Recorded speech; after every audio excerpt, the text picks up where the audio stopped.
रहीम अस्सलाम वालेकुम। उम्मीद है आप ठीक होंगे, खैरियत से होंगे। तैयब बलोच आपकी खिदमत में फिर से हाजिर है जी। इस वक्त जो मामलात हैं वो चाहे जुडिशल महाज पे हों चाहे पॉलिटिकल महाज पे हों, बड़े हीटअप हो चुके हैं। और ख़ुसूसन खैबर पख्तूनख्वा असम्बली में जो है वो इस वक्त मामलात जो हैं वो बिल्कुल ही उलझ चुके हैं। आप इसे कह सकते हैं कि एक किस्म का कॉन्स्टिट्यूशनल क्राइसिस जो है वो पैदा हो रहा है। सुप्रीम कोर्ट ऑफ पाकिस्तान के मखसूस नशिस्तों से मुतल्लिक फ़ैसले पर अमल दरामद नहीं हो रहा। इलेक्शन कमीशन मुतअद्दिद मरतबा स्पीकर कौमी assembly speaker Khyber Pakhtunkhwa assembly को लिख चुका है और उसे कह चुका है कि मखसूस नशिस्तें जिन अराकीन को अलाट की गई हैं उन से हलफ लिया जा सके। और इस हवाले से इलेक्शन कमीशन ऑफ पाकिस्तान जो है वो 21 जुलाई का तारीख़ भी दे चुका है कि सेनेट इंतखाबात होने हैं, क्योंकि सेनेट के अंदर भी जो है वो खैबर पख्तूनख्वा में मखसूस नशिस्तों वाले मामले की वजह से जो है वो इलेक्शन डिले हुए। सेनेट खैबर पख्तूनख्वा की 11 नशिस्तें सेनेट में खाली हैं और उनका चुनाव होना है। और उस हवाले से मोस्टली पाकिस्तान पीपल्स पार्टी हो, PMLN हो, उन्होंने अपने जो सेनेटर्स जो बनाए जाने हैं उनको भी नामजद कर दिया है कि उनका चुनाव होना है। लेकिन मामला फिर भी अड़ा हुआ है इस पे कि खैबर पख्तूनख्वा असम्बली के जो स्पीकर हैं वो कहते हैं मैं हलफ नहीं लेता। वो जो टोटल खैबर पख्तूनख्वा असम्बली में जो नशिस्तें हैं वो टोटल हैं 145 और उसमें से 115 जो हैं वो जर्नल हैं जो इलेक्शन के ज़रिए जीत के आते हैं। बाकी बचती हैं 30 और वो 30 हैं मखसूस नशिस्तें। और उन मखसूस नशिस्तों में 26 जो हैं वो ख़वातीन की नशिस्तें हैं और 4 जो हैं वो अक़लियती रहनुमाओं की हैं। तो यूँ जो अक़लियती मेंबरान की हैं। तो यूँ अगर आप देखें तो खैबर पख्तूनख्वा असम्बली में 30 नशिस्तें मखसूस नशिस्तें नहीं हैं, क्योंकि उनके हलफ ही नहीं हुए। पहले भी जब इलेक्शन कमीशन ऑफ पाकिस्तान ने पेशावर हाई कोर्ट के फ़ैसले की रोशनी में या उसके तहत जो है वो मखसूस नशिस्तें जो है वो PMLN, पीपल्स पार्टी, JUIF और दीगर जमातों को दी थी, तो उस टाइम भी खैबर पख्तूनख्वा असम्बली के स्पीकर ने उनसे हलफ नहीं लिया था। कौमी असम्बली का मामला डिफरेंट था, ये हलफ ले चुके थे, लेकिन KP केवल ने हलफ नहीं लिया था। तो मामला बड़ा एक लंबी राउंड अप में गया, एक लंबी उसमें लिटिगेशन में गया। पेशावर हाई कोर्ट से होता हुआ सुप्रीम कोर्ट में आया और तकरीबन इस पर साल लग गया। लेकिन जब अब सुप्रीम कोर्ट ऑफ पाकिस्तान का कॉन्स्टिट्यूशनल बेंच जब बैठा, उसने जब फैसला कर दिया कि ये मखसूस नशिस्तें सुन्नी इत्तेहाद कौंसिल और PTI को नहीं मिल सकती, तो फिर ये मखसूस नशिस्तें उन्हीं को मिल रही हैं, उन्हीं को मिलनी है, JUIF को, पीपल्स पार्टी को, PMLN को, जिनको पहले मिली हुई थी। लेकिन मामला ये है कि हलफ ही नहीं हो रहा। अब हलफ नहीं होगा तो सेनेट इलेक्शन का क्या होगा, ये बड़ा एक अहम मामला है। अब स्पीकर कौमी असम्बली कहते हैं कि मुझे इख्तियार नहीं है कि मैं जो है वो इजलास बुला सकूँ, क्योंकि इजलास होगा तो इनसे हलफ लिया जाएगा। तो वो इजलास बुलाना नहीं चाहते और ये तो झूठ बोल रहे हैं कि जी मुझे इख्तियार नहीं है। वो भाई इख्तियार तो कॉन्स्टिट्यूशन के तहत स्पीकर सूबाई असम्बली का है कि वो इजलास बुलाता है, लेकिन वो नहीं बुलाना चाह रहा। तो अच्छा, एक और ऑप्शन होता है रिक्विजिशन का। वो ये होता है कि अपोजिशन के अराकीन जो हैं वो 1/4 अराकीन मिल के वो भेज सकते हैं रिक्विजिशन। शायद मखसूस नशिस्तें ना होने की वजह से अपोजिशन के पास, मुझे ये लग रहा है, गुमान है कि वो स्ट्रेंथ भी पूरा नहीं हो रहा। तो फिर यहाँ तक आ जाता है कि गवर्नर का भी इख्तियार है। अब गवर्नर का इख्तियार कुछ लोग डिफ़ाइन यूँ करते हैं कि गवर्नर का इख्तियार है बुलाने का, लेकिन वो उस वक्त बुला सकता है कि जब उसने उससे खिताब करना हो, या कानूनी तौर पे इख्तियार तो है। क्या ऐसी सूरत हाल में गवर्नर जो है, क्योंकि अब स्पीकर हलफ तो लेना है स्पीकर ने, स्पीकर कहेगा मैं नहीं हलफ लेता, तो फिर क्या गवर्नर अगर इजलास बुलाते भी हैं तो फिर स्पीकर के इनकार के बाद कौन हलफ लेगा। तो यहाँ पर एक कानूनी राय ये दी जा रही है कि स्पीकर के हलफ ना लेने पर जो है वो ये गवर्नर जो है वो सेक्रेटरी सूबाई असम्बली को कह सकते हैं कि कोई वो 2 या 3 बंदे या एक पैनल मुंतखब करके तो वो हलफ हो सकता है। तो ये भी एक राय है।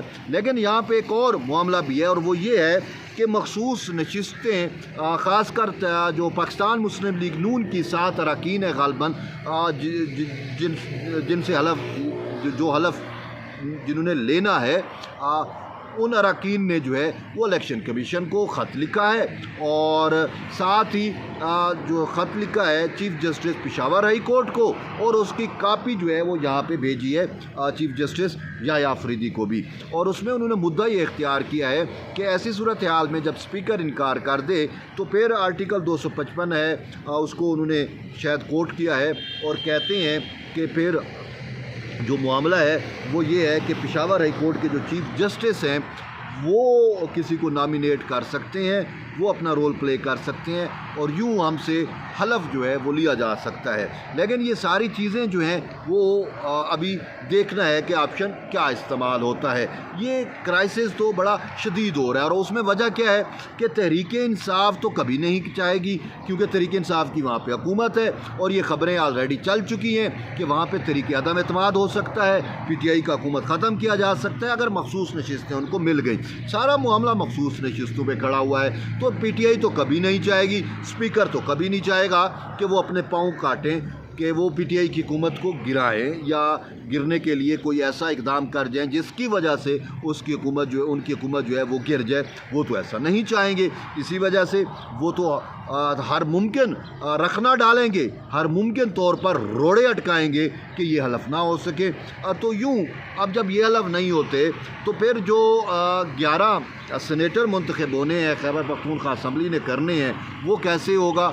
और उसमें तो अब बात यह है कि अगर मखसूस नशिस्तें आ जाती हैं PP के पास, नून के पास, JUI के पास तो फिर जो 11 सेनेटर मुंतखब होने हैं उसमें PTI लेस हो जाएगी और ये ज़्यादा हो जाएंगे। तो इसी वजह से PTI चाहती है कि हम मैक्सिमम अपने सेनेटर मुंतखब करा लें। तो ये एक बड़ा इंटरेस्टिंग सिचुएशन जो है वो जन्म ले रही है और फिर इसी तनाजुर के अंदर जो है अब देखते हैं चीफ जस्टिस के पास भी वो इख्तियार नहीं है अब सुप्रीम कोर्ट के पास कि वो इस कॉन्स्टिट्यूशनल क्राइसिस जो जन्म ले रहा है खैबर पख्तूनख्वा असम्बली में इस पर अज़ख़ुर नोटिस ले सके, वो भी उनके पास इख्तियार नहीं है। और स्पीकर का जो सूबाई असम्बली हैं खैबर पख्तूनख्वा के वो तो आर्टिकल 6 के ज़ुमरे में आ रहे हैं। मैं तो ये कंसिडर कर रहा हूँ कि कॉन्स्टिट्यूशन का कमांड पूरा नहीं कर रहे, सुप्रीम कोर्ट के आर्डर को पूरा नहीं कर रहे और इसमें कहीं ना कहीं फिर खैबर अपना वफाकी हुकूमत को मैं दोष तो दूँगा कि अगर इन्होंने डिप्टी स्पीकर जो कौमी असम्बली के थे उस टाइम PTI के जिन्होंने आइन शिकनी की थी और सुप्रीम कोर्ट ने कहा था उन पर आर्टिकल 6 लगाया जाए तो वो अगर लग जाता तो आज खैबर पख्तूनख्वा के स्पीकर को इतनी जुर्रत ना होती। ये भी एक हकीकत है। और दूसरा ये है कि स्पीकर एक ऐसा कॉन्स्टिट्यूशन होता है उसके ख़िलाफ़ तौहीन अदालत वो कर रहा है। तो तौहीन अदालत क्या हो सकती है, नहीं हो सकती, तो बहुत सारी चीज़ें हैं। तो फिर इसी सिनेरियो के अंदर मौलाना फजल रहमान का जो घर है वो दोबारा पॉलिटिकल बैठक बन चुकी है। और कल हमने देखा पाकिस्तान मुस्लिम लीग नून के रहनुमाओं ने मौलाना साहब के घर हाज़िरी दी, वहाँ पे चीज़ें डिस्कस की और नून लीग और JUI के का फड्डा बन गया था एक मखसूस नशिस्त के ऊपर, तो वो उस वजह से गए थे। लेकिन आज फिर हमने देखा कि सईद खुर्शीद शाह और गवर्नर खैबर पख्तूनख्वा फैसल करीम कुंडी भी मौलाना फजल रहमान के पास गए हैं। तो अभी सूरत हाल जो है देखते हैं, बड़ी इंटरेस्टिंग है और क्या सिचुएशन बनती है ये बड़ी मैटर कर रही है सूरत हाल कि अब देखना ये है कि किसने जो है वो इस कॉन्स्टिट्यूशनल क्राइसिस को किस तरीके से जो है वो रिज़ॉल्व किया जाता है। PTI की जो गेम है, PTI का जो गेम प्लान है उसका तोड़ क्या दिया जाता है। तो ये अब PP नून लीग और JUI फे पे डिपेंड कर रहा है। तो बहरहाल सूरत हाल बड़ी इंटरेस्टिंग है और ऊपर से घड़ी भी टिक टिक टिक कर रही है, इलेक्शन 21 जुलाई भी करीब से करीब तर आ रही है। तो ये बड़ी इंटरेस्टिंग सूरत हाल है। मैं इस कंडीशन में नहीं हूँ कि मैं इस पर अपनी कोई राय दे सकूँ। बहरहाल मैंने तमाम सिनेरियो आपके सामने रखा है और इसी वजह से कह रहा हूँ कि आप जुड़े रहिए तैयब बलोच के साथ। सूरत हाल बड़ी इंटरेस्टिंग हो रही है तो हम आपको मज़ीद भी इस हवाले से अपडेट रखेंगे। एट द एंड यही है कि जिन्होंने मेरा चैनल सब्सक्राइब नहीं किया वो भी कर लें ताकि हर अपडेट आपको मिलती रहे। मिलते हैं एक नई वीडियो में, तब तक इजाज़त दें। अल्लाह हाफ़िज़।